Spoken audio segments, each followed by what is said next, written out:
Hello students, आज आप टेक्स्टबुकनु जो वधारानु स्वाध्याय आप्युं छे ए शरू करीए छे। 10.21 क्वेश्चन नंबर है। 1 मीटर स्क्वेर क्षेत्रफळनुं चौरस तळियुं धरावती एक टांकी मध्य में एक ऊर्ध्व दीवाल वडे विभाजित करेल छे।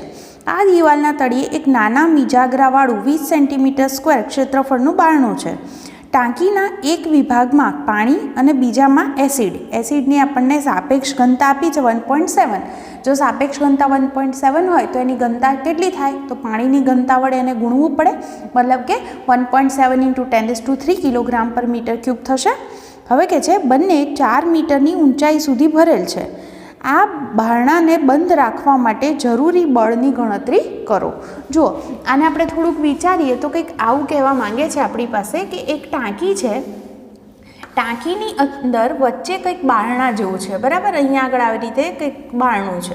અહીંયા આગળ એક બાજુ જે છે એ તમે પાણી ભરેલું છે તો બીજી બાજુ જે છે એ તમે એસિડ ભરેલું છે, એટલે અહીંયા સપોઝ આ એસિડ છે। આ બે વસ્તુ અહીંયા આગળ ભરેલી છે। હવે તમને કહેવા શું માંગે છે કે આનું જે ક્ષેત્રફળ છે ને એ 1 મીટર સ્ક્વેર જેટલું ક્ષેત્રફળ છે અને આ જે બારણું છે એનું ક્ષેત્રફળ આપ્યું છે આપણને 20 સેન્ટીમીટર સ્ક્વેર। તમે કહે છે કે અહીંયા આગળ બંનેની ઘનતા તો આપણને ખબર છે, પાણીની ઘનતા પણ ખબર છે અને એસિડની પણ આપી છે। 4 મીટરની ઊંચાઈ સુધી ભરેલા છે તો બારણાને બંધ રાખવા કેટલા બળની જરૂર પડે। આપણે એટલું તો સમજી શકીએ કે આ બારણા પર પાણી વડે પણ દબાણ ઉત્પન્ન થશે અને એસિડ વડે પણ દબાણ ઉત્પન્ન થશે। તો આપણે જો દબાણ જાણતા હોઈએ તો દબાણની મદદથી આપણે નક્કી કરી શકીએ। ક્ષેત્રફળ તો આપણને ખબર છે એનું કેટલું આપ્યું છે, ક્ષેત્રફળ જાણીએ છીએ તો બંને બાજુથી કેટલું કેટલું બળ લાગે છે એ નક્કી કરી શકાય। ધારો કે હું એમ કહું કે અહીંથી બળ લાગે છે ને અહીંથી પણ બળ લાગે છે તો ધારો કે અહીંયા આગળ એસિડ વડે લાગતું બળ વધારે હોય તો એનો અર્થ સીધો એવો થાય કે આપણે એને બંધ રાખવા માટે પાણી તરફથી એ દિશામાંથી જે બળ લગાડવું પડશે એ વધારે લગાડવું પડશે। એનો અર્થ એવો થયો કે આપણે આ બધી ગણતરી કરવા માટે કેટલી વસ્તુની જરૂર પડશે, દબાણ ગણવા પડશે બંને બાજુ કેટલા છે એ, અને બીજી વસ્તુ એને કારણે કેટલું બળ લાગે છે બારણા પર એ નક્કી કરવું પડશે। તો પહેલાં આપણે વાત કરી દઈએ તો પાણી વડે બારણા પર લાગતું દબાણ કેટલું દબાણ હશે તો એ આપણે એને P1 થી દર્શાવીએ તો શું સૂત્ર લખી શકાય, H⍴G। એચ જે છે એ એની ઊંચાઈ છે અને એ આપણને કેટલી આપી છે 4 મીટર। પછી પાણીની ઘનતા તો તમે જાણો છો 10³ અને જીની વેલ્યુ છે 9.8। તો તમે આનો ગુણાકાર કરી દો એટલે પહેલું જો તમને જે છે એ ન્યૂટન પર મીટર સ્ક્વેર અથવા પાસ્કલની અંદર દબાણ મળી જશે। તમે એની ગણતરી કરો। એ જ રીતે બીજી વસ્તુ કોની વાત કરશું તો એસિડ વડે બારણા પર લાગતું દબાણ। तो ए दबाण ने हूँ P2 नाम आपू तो शू सूत्र लखशू H⍴2G, कारण के बंने ने समान ऊंचाई सुधी ज भरेला छे, H समान छे। एनी घनता जे छे ए सापेक्ष घनता एनी केटली आपी थी आपणे 1.7 तो एने आपणे 10³ वडे गुणी दईए तो आपणे एनी घनता मळी शके छे अने गुण्या 9.8 तो खरा ज। तो आ पण पास्कलनी अंदर आपणे जवाब मळी जशे। पहेला आ बंनेना जवाब शुं आवे छे ए जराक चेक करो। जुओ अहींया आगळ यस P1 जे छे ए 39.2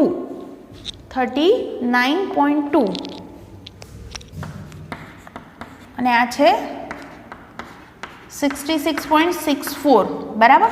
તો આટલું આપણને દબાણ મળી ગયું। ઓકે, અહીંયા આગળ તમે જોઈ શકો છો P2 is greater than P1 છે, એટલે અહીંયા આગળ એનો મતલબ એમ થયો કે P2 is greater than P1 છે।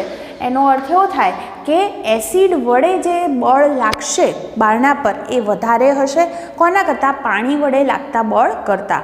તો એનો અર્થ કે બંને વચ્ચે કેટલો તફાવત છે જો હું ગણી નાખું એટલે P2 - P1 કરું તો શું થાય, P2 - P1 66.64 ગુણ્યા 10³ માઇનસ શું કરશો 39.2 × 10³ તો બંનેની અંદર કોમન જ છે બરાબર। બાદબાકી કરશો એટલે અહીંયા આગળ જે છે તમે બાદબાકી કરો કેટલા આવે છે આશરે 27.44 આવશે હે। તો અહીંયા આગળ લખી દઉં કે 27.44 × 10³ ન્યૂટન પર મીટર સ્ક્વેર અથવા પાસ્કલ. આટલું જે છે એ વધારાનું દબાણ ઉત્પન્ન થાય છે એમ કહી શકાય. આટલું દબાણ વધારે છે કયા કોના તરફથી? તો એસિડ તરફથી. એનો અર્થ એવો થયો કે એ દબાણના તફાવતને અનુરૂપ જે બળ હોય એ બળ કઈ બાજુથી લગાડવું પડશે? તો પાણી બાજુથી લગાડવું પડશે.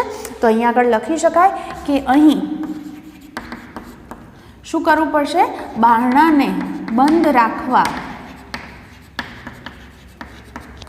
પાણી તરફથી લગાડવું પડતું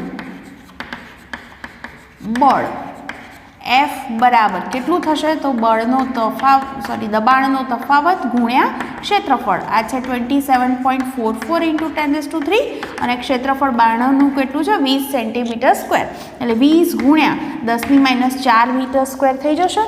બરાબર. આનો ગુણાકાર કરો, તમારો જવાબ એપ્રોક્સિમેટલી 55 ન્યૂટન જેવો આવશે. એનો અર્થ એવો થયો કે આટલું બળ જો અહીંયા આગળ આ દિશામાંથી લગાડવામાં આવે તો એ બારણું બંધ રહી શકે છે. ઓકે, આમ દાખલો સિમ્પલ જ હતો.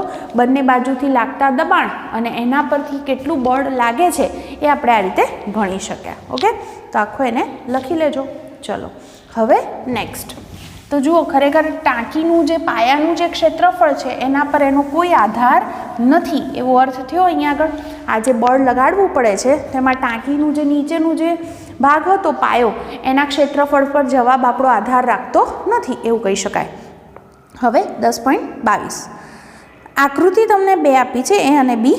એમાં કહે છે આકૃતિ એમાં દર્શાવ્યા મુજબ એક મેનોમીટર એક બંધ પાત્રમાંના વાયુનું દબાણ માપે છે.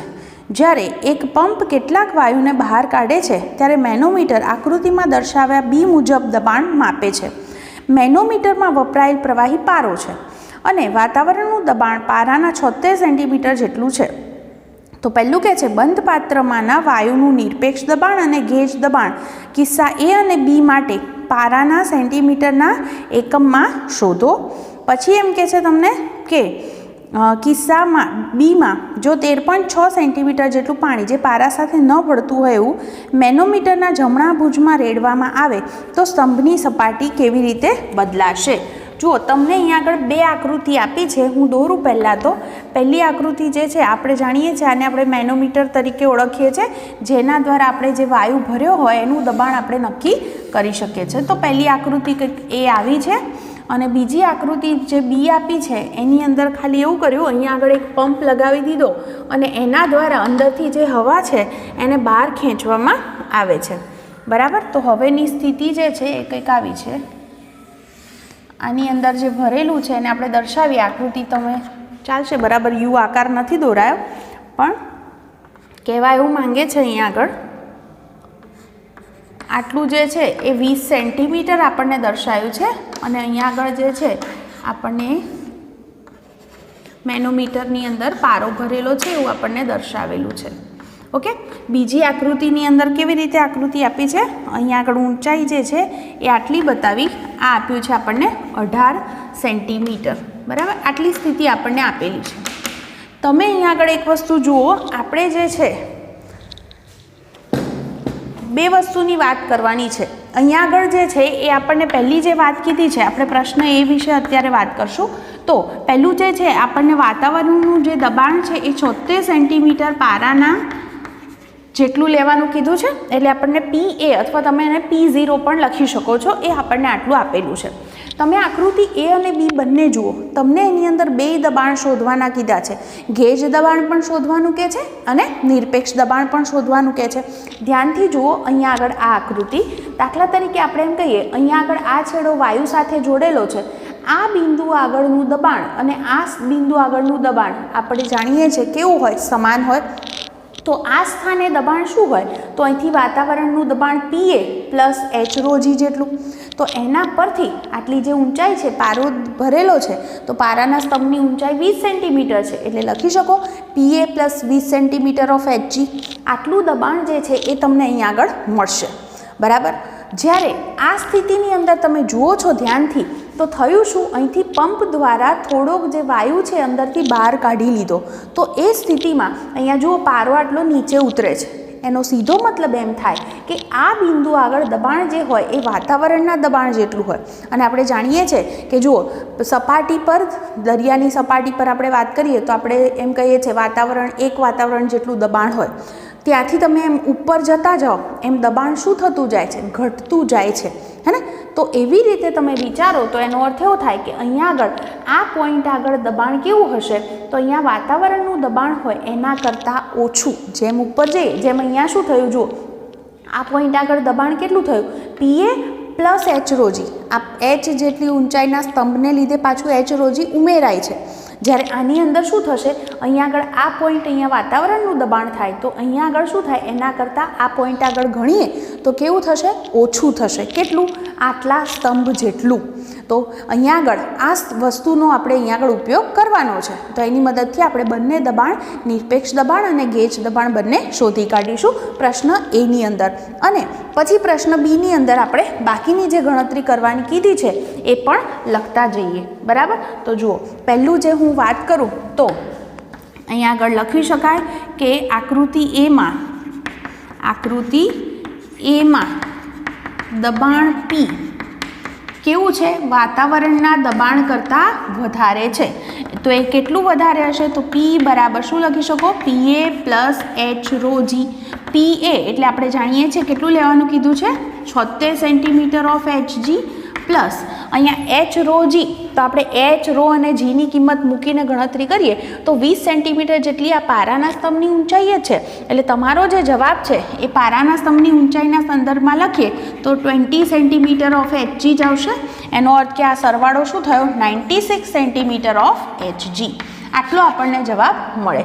અને જો આપણને ગેજ દબાણ શોધવાનું કીધું હોય તો ગેજ દબાણનો અર્થ આપણે જાણીએ છીએ કે આ નિરપેક્ષ દબાણ હોય એમાંથી કયું દબાણ બાદ કરવું પડે? વાતાવરણનું દબાણ. એટલે કે આપણું સૂત્ર આવું હોય છે. આ નિરપેક્ષ દબાણ કહેવાય. અને ગેજ દબાણ એટલે શું? તો નિરપેક્ષ દબાણમાંથી કયું દબાણ બાદ કરવું પડશે? આપણે વાતાવરણનું દબાણ. તો અહીંયા આગળ આપણો જવાબ શું બનશે? જુઓ, અહીંયા આગળ નિરપેક્ષ દબાણ 96 સેન્ટીમીટર ઓફ HG છે. એમાંથી વાતાવરણનું દબાણ 76 સેન્ટીમીટર ઓફ HG બાદ કરી દો તો મારો જવાબ થશે 20 સેન્ટીમીટર ઓફ HG. ઓકે, તો પહેલા કિસ્સામાં આપણને આ રીતે જવાબ મળ્યો આકૃતિ A માટે. હવે એ જ રીતે હું આકૃતિ B માટે લખું તો આકૃતિ B માટે શું કહી શકાય? P કેવો છે? આ દબાણ કેવું છે? વાતાવરણના દબાણ કરતાં ઓછું છે. કેટલું ઓછું હશે? તો અહીંયા આગળ 18 સેન્ટીમીટર જેટલી એની ઊંચાઈ છે તો એટલું એ ઓછું થશે. તો લખી શકાય કે P બરાબર કેટલું થશે? PA માઇનસ કેટલું? 18 સેન્ટીમીટર ઓફ HG. એટલે કે PA એટલે 76 છે ને, તો 76 centimetre of HG minus 18 centimetre of HG. તો અહીંયા આગળથી તમે બંનેની બાદબાકી કરો તો તમારો જવાબ શું આવશે? 58 સેન્ટીમીટર ઓફ HG આવશે. બરાબર? તો અહીંયા આગળ જે છે તમને આ દબાણ અહીંયા આગળ મળી ગયું. હવે તમે અહીંયા બીજી વસ્તુ શું શોધશો? ગેજ દબાણ. તો ગેજ દબાણ બરાબર કોની બાદબાકી કરશો? તો આ દબાણમાંથી કયું દબાણ મારે માઇનસ કરવું પડશે? વાતાવરણનું દબાણ. એટલે હું લખી શકું કે 58 સેન્ટીમીટર ઓફ HG માઇનસ શું કરશો? 76 સેન્ટીમીટર ઓફ HG. તો મારો જવાબ શું આવશે? Minus 18 centimetre of HG. આ શું થઈ ગયો? ગેજ દબાણ. બરાબર? તો આપણો પ્રશ્ન A અને પ્રશ્ન Bનો આ રીતે પ્રશ્ન Aનો આ રીતે જે છે એ જવાબ મળશે. હવે બીજી વસ્તુ તમને શું કરવાનું કહે છે એ સમજો. હવે આકૃતિ Bની અંદર આ જમણી ભુજામાં 13.6 સેન્ટીમીટર જેટલું પાણી ઉમેર્યું છે. પાણી અહીંથી ઉમેરો છો તો એને કારણે થાય છે શું? આ જે પારો છે એ થોડોક અહીંથી નીચે ઉતરશે અને અહીંથી થોડોક ઉપર ચડશે. તો તમને પૂછ્યું છે કે હવે આ જે તફાવત 18 હતો એની બદલે હવે કેટલો થયો એ તમને પૂછે છે. તો મારે એ નક્કી કરવું પડશે કે અહીંયા આગળ પાણી ઉમેરવામાં આવે તો હું લખી દઉં કે આકૃતિ Bમાં જમણી ભુજામાં કેટલું પાણી ઉમેર્યું છે? 13.5 સેન્ટીમીટર પાણી ઉમેરતા જુઓ અહીંયા આગળ જે છે ક્યાં સુધી પારો આમ નીચે ઉતરે એમ કહી શકાય અને અહીંથી આમ ક્યાં સુધી જાય, જ્યાં સુધી પેલું દબાણ જે છે એ સરખું ન થાય ત્યાં સુધી એ નીચે ઉતરશે. તો જ્યારે દબાણ સરખું થઈ જાય ત્યારે પાણી એટલે H⍴G લખી શકું બરાબર. હવે જે પારાના સ્તંભની જે ઊંચાઈ જે બનશે તો હું લખી શકું H⍴G. G અને G તો કેન્સલ થશે. હું H' ને સૂત્રનું કરતાં કરું તો H⍴/ρ' થશે. જુઓ H જે છે અને હું H નામ આપું છું પાણી માટે, તો H જે છે એ છે 13.5. પછી પાણીની જે ઘનતા છે એ છે 10⁵ પારાની જે ઘનતા છે એ છે 13.5. હે ને? તો આપણો જે જવાબ 13.5 × 10⁵. 13.5 એની સાપેક્ષ ઘનતા છે માટે એની ઘનતા 13.5 × 10⁵ થશે. તો તમારો જે જવાબ છે એ શું મળ્યો? 1 સેન્ટીમીટર. હે ને? કેમ સેન્ટીમીટરની અંદર લખ્યા? કારણ કે 13.5 સેન્ટીમીટરમાં હતા માટે મારો જવાબ સેન્ટીમીટરમાં મળ્યો. એનો અર્થ એવો થયો કે અહીંયા આગળથી જે છે શું થશે? જુઓ 1 સેન્ટીમીટર એટલે 0.5 સેન્ટીમીટર જેટલો પારો અહીંથી નીચે આવે તો સામે અહીંથી 0.5 સેન્ટીમીટર જેટલો ઉપર જાય. તો અહીંથી હવે જુઓ ટોટલ જે ફરક છે એ કેટલો થયો? 18 + 1 થઈ જશે એટલે 19 સેન્ટીમીટર કહી શકાય. એટલે હવે લખી શકો તમે કે માટે હવે ઊંચાઈનો તફાવત બરાબર કેટલો થશે? 19 સેન્ટીમીટર ઓફ Hg. કેમ એવું થયું? કારણ કે પાણી ઉમેરવાથી અહીંયા આગળ પારો જે છે થોડોક નીચે ઉતરે છે. ટોટલ 1 સેન્ટીમીટર એટલે અહીંથી 0.5 નીચે આવે અને અહીંથી 0.5 ઉપર જાય એટલે ટોટલ જે છે 1 સેન્ટીમીટર જેટલો વધારો થાય. એટલે અહીંયા આગળ તફાવત જે છે એ 18ની બદલે હવે કેટલો થઈ ગયો? 19 સેન્ટીમીટર. બરાબર. તો આ રીતે તમે એને સમજી શકો છો. આમ તો સિમ્પલ જ છે. તો આ રીતે પહેલાં તો તમે એને લખી લેજો. અહીંયા આગળ જુઓ મેં જે આ બધી વસ્તુ જે છે H સેન્ટીમીટરમાં લીધા છે અને જે ઘનતાઓ છે એ MKS પદ્ધતિમાં લીધી છે. જો CGSમાં જ લીધા હોત તો ઘનતા પાણીની અહીંયા ρ = 1 લખત તો અહીંયા આગળ જે છે 13.5 લખત તો પણ સેમ જ જવાબ આવે.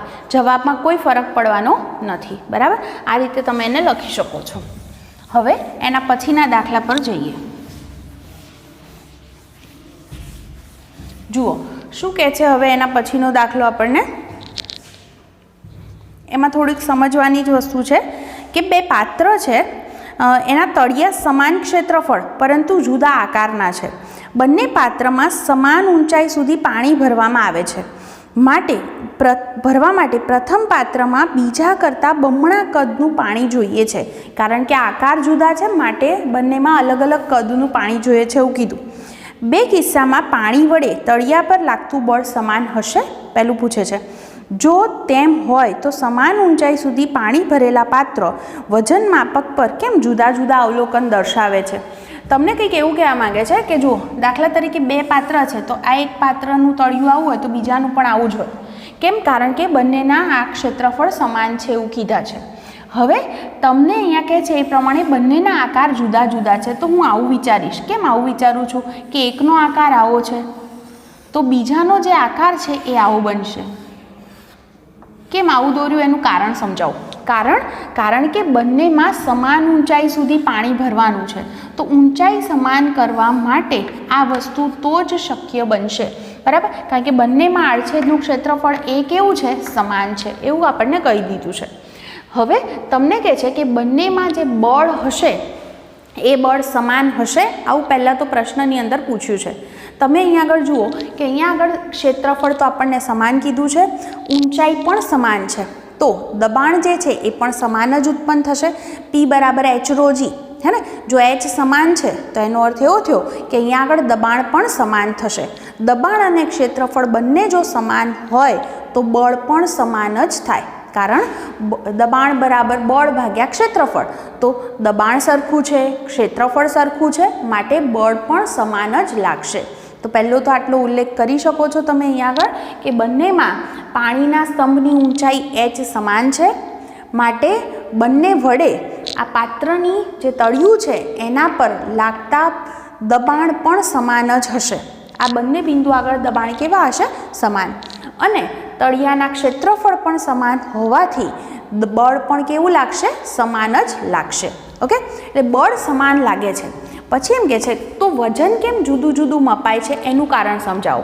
હવે તમે વિચારો અહીંયા આગળ આ પાણી ભરેલું છે તો એને કારણે અહીંયા આગળ આ જે બળ લાગશે આ પાત્રની દિવાલ પર, તો એ બળ જે છે એના હું સદીશો દોરું તો એ બળ કંઈક આવી રીતે લાગતા હશે, કંઈક આવું વિચારી શકો તમે, હે ને? આ રીતે કંઈક એના પર બળ લાગતા હશે પાત્રની દિવાલ પર.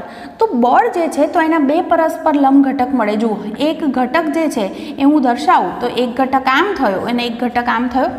એવું જ સામેની બાજુ પણ જુઓ, એક ઘટક આમ થાય તો એક ઘટક આમ થાય. તો એનો અર્થ જુઓ, આ જે ઘટકો છે એ એકબીજાની અસર નાબૂદ કરશે. કયા ઘટકો? સમક્ષિતિજ ઘટકો.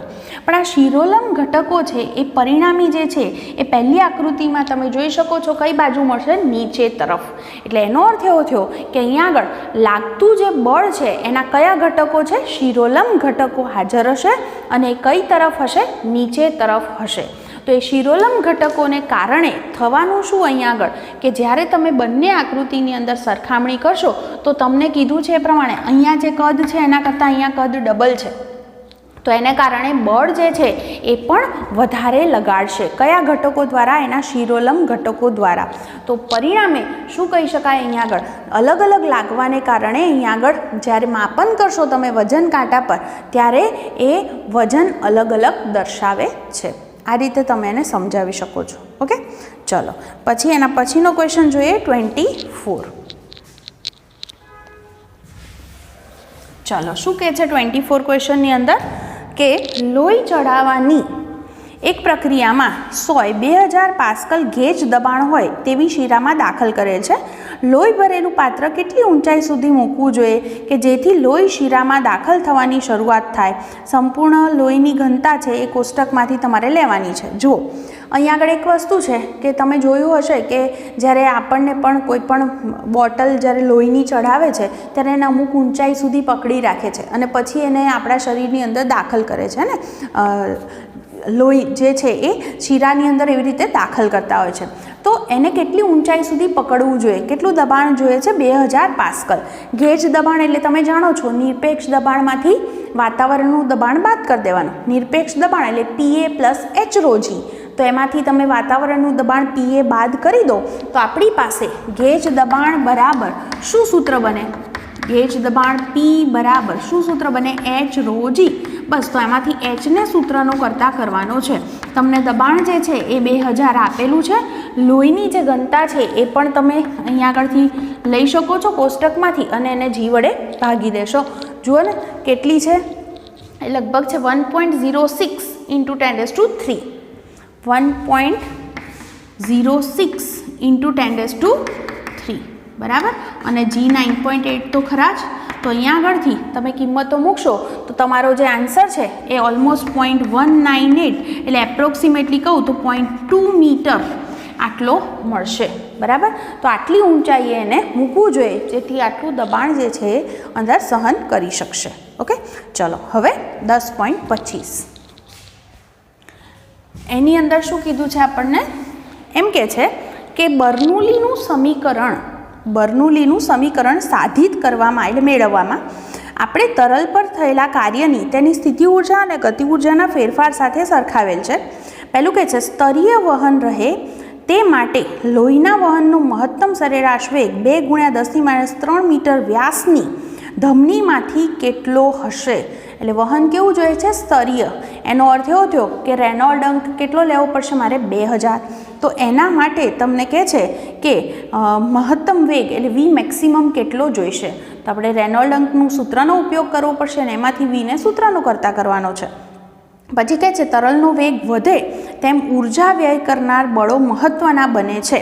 ગુણાત્મક ચર્ચા કરો. વેગ વધે એમ બળ વધે છે એ મતલબ મહત્ત્વના છે એ વસ્તુ કહે છે તમને. જુઓ, પહેલું તો હું લખી દઉં કે સ્તરીય વહન માટે રેનોલ્ડ અંક RE બરાબર કેટલા લઈ લઈશું આપણે?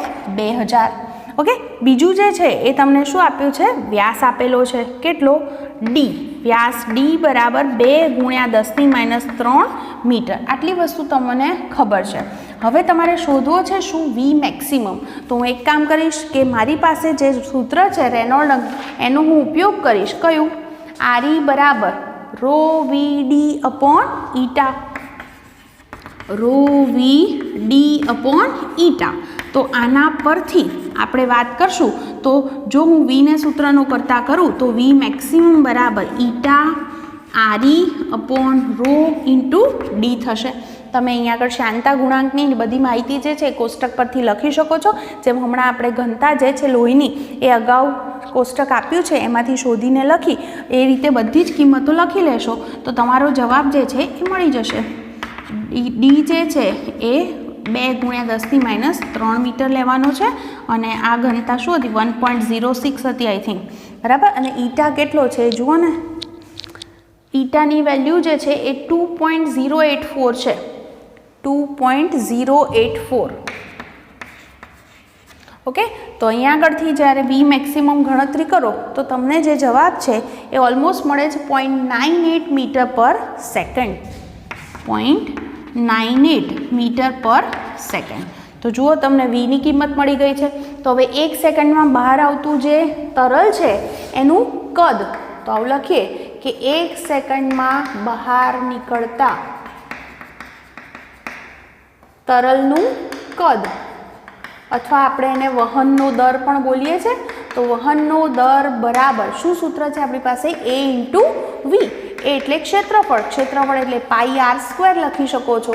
કિંમતો મૂકી દઉં, પાઈ એટલે 3.14 છે અને આર જે છે એ વ્યાસ જે છે એના કરતાં ત્રિજ્યા કેવી હોય, અડધી, એટલે આને ભાગી દો તો જવાબ શું થાય 10⁻³ અને વી મેક્સિમમની વેલ્યુ 0.98 તો છે જ। તો તમને અહીંયા આગળ જે છે એ વહનનો દર પહેલાં મળી જશે। મને જવાબ કંઈક આવો મળ્યો છે 1.23 × 10⁻⁵, 1.23 × 10⁻⁵ મીટર ક્યુબ પર સેકન્ડ થશે, કારણ કે 1 સેકન્ડમાં કદ આવું આપણે લખ્યું છે માટે। હવે જુઓ, જેમ વેગ વધે છે તમે જાણો છો કે જેમ વેગ વધતો જાય એમ આરની કિંમત પણ બદલાતી જાય। તો આર જો છે એ >2000 થઈ જશે તો વહન જે છે એ કેવા પ્રકારનું બની જાય છે, પ્રક્ષુબ્ધ પ્રકારનું બની જાય છે એમ આપણે કહી શકીએ। તો એને કારણે જે છે એ વહનનો પ્રકાર બદલાઈ શકે અને એ વખતે આપણે જાણીએ છીએ જો પ્રક્ષુબ્ધ વહન થતું હોય તો એ વખતે ઉર્જાનો પણ ઘણો બધો વ્યય થતો હોય છે। એટલા માટે જ કીધું છે કે ઉર્જાનો વ્યય કરતા જે પરિબળો છે એ ત્યાં આગળ એનું મહત્ત્વ વધી જાય છે। ઓકે, તો આ વસ્તુ એના પરથી સમજી શકાય છે। તો સિમ્પલ દાખલો છે, આને આ રીતે લખી લેજો અને જેટલા કરાવે છે આજે એની બરાબર પ્રેક્ટિસ કરી લેજો।